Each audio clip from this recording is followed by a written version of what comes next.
of us, I'm sure, are beginning to feel now the tiredness of the current situation. The lack of interaction, the uncertainty of the length of lockdown, the concern about the situation not being contained and the anxiety about becoming sick. All of this begins to have its effect. It's not easy just to stay at home. And yet that is the primary way that we can ensure the situation does not get even worse. Do remember, however, that though we can't come to the church, one of the priests can come to you. Clergy, in the exercise of their pastoral care, are exempt from the restrictions to stay at home. And therefore, if you need to see one of us, do let us know, and we will arrange this for you. In the meantime, it's so important that we stay connected. It's been great to know that many of our parish groups are continuing to meet online. Our catechists recently met. Our social justice group convened online. Our Men Alive group got together virtually the other evening.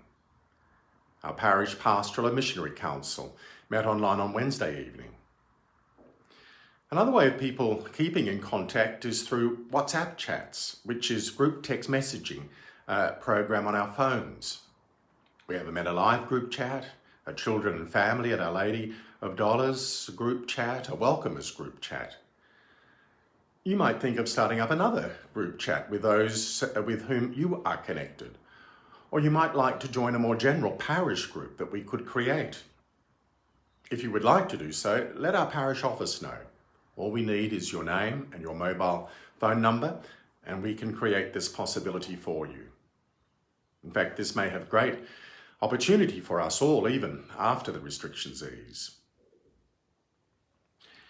We're also pressing on with a number of parish projects. New automatic opening glass doors are being installed at the entrance to our church, just inside the wooden doors. This will protect the church from the weather, from the rain, and from the cold.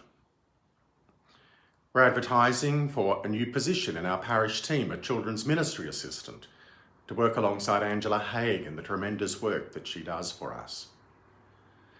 And Maria Wong has now been appointed in a voluntary capacity to facilitate a ministry of welcoming new families in our community.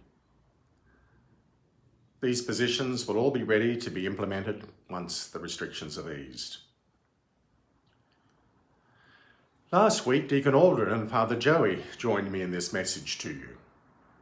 Deacon Kevin has some words for us this week. For me, working from home is also strange, as in the last shutdown I was able to go into the office.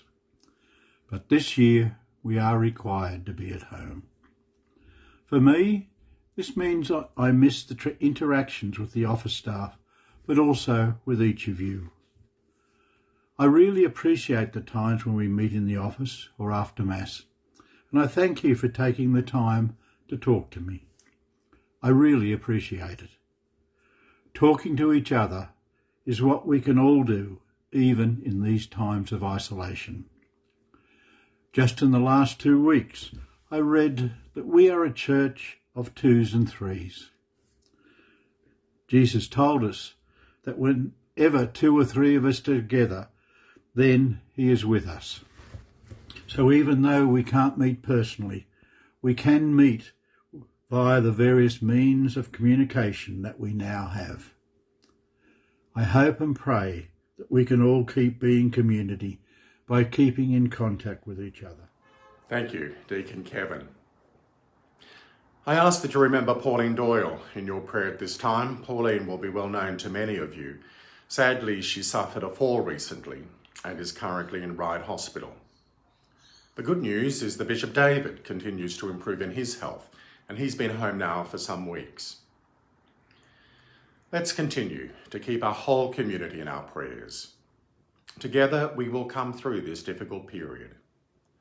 Though we endure a certain isolation from one another at the moment, the real outcome of this, as Pope Francis urges us, must be a greater sense of solidarity with one another. May this time be one in which we savour and recognise the importance of community in our life, even more so.